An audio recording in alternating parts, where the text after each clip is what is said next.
Satanists have an affinity towards the exceptions rather than the rules, the abnormalities in favor of the normal. And I think that shows in the aesthetic. We like to see the bizarre and the obscure and the hidden. That is where you find the best art.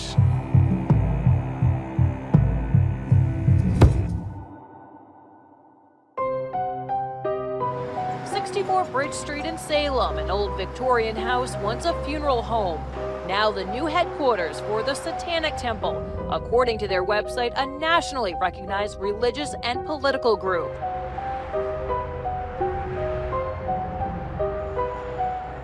The Satanic Temple is a non-theistic religious organization. We renounce supernaturalism, but we still feel that we are every bit as much a religious entity as any other religious entity. And we fight for our deeply held values. We are Satanists. We engender moral, spiritual, and sexual freedom, personal independence, and insist upon personal choice in all things. Art and aesthetics is very important to modern Satanism. And I think that's due in no small part to us renouncing supernaturalism and viewing our religion as a metaphorical construct. It's a declaration of personal independence.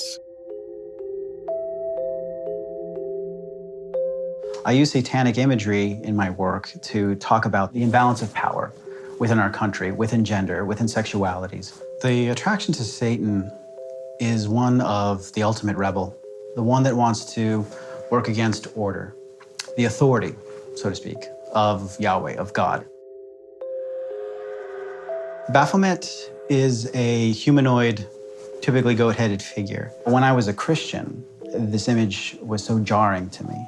It was so complex with all that strange coded meanings behind the torch and the hands and the gestures and the phallus and the breasts and the hooves. And it becomes this dump of esoteric religious imagery onto this one image that shows us the reconciliation of opposites, the yin-yang.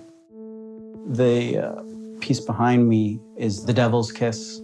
This is what was purported that witches would have to do in order to show their allegiance to Satan.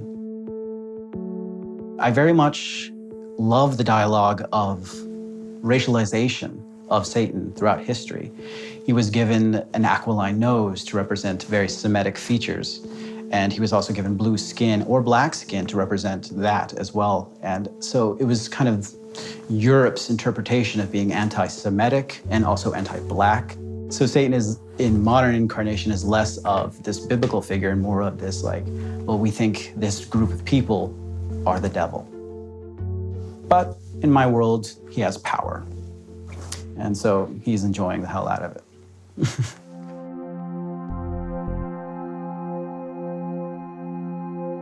Baphomet sculpture was conceived when the Satanic Temple decided that we wanted to offer a satanic monument to complement and contrast a Ten Commandments monument that was replaced on the Capitol grounds in Oklahoma City. You have no problem with the Ten Commandments standing there next to your devil figure, right?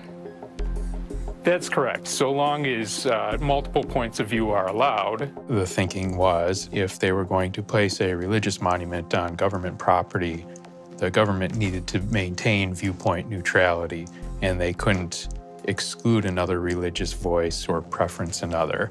Otherwise, it would most certainly be unconstitutional.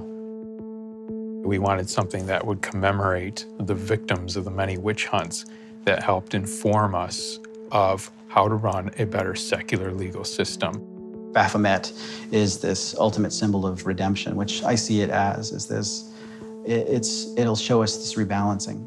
This granite statue of the Ten Commandments renewing the debate over the separation of church and state. Despite efforts to keep it on Capitol grounds, the Oklahoma Supreme Court ruling it unconstitutional. Satanism will never be a religion that tries to lead people to believe that if they convert to this one single point of view, that the world will be a better place, because Satanism is the one religion that views that as a destructive frame of mind. And we embrace the fact that we live in a world where there's multiple differing points of view.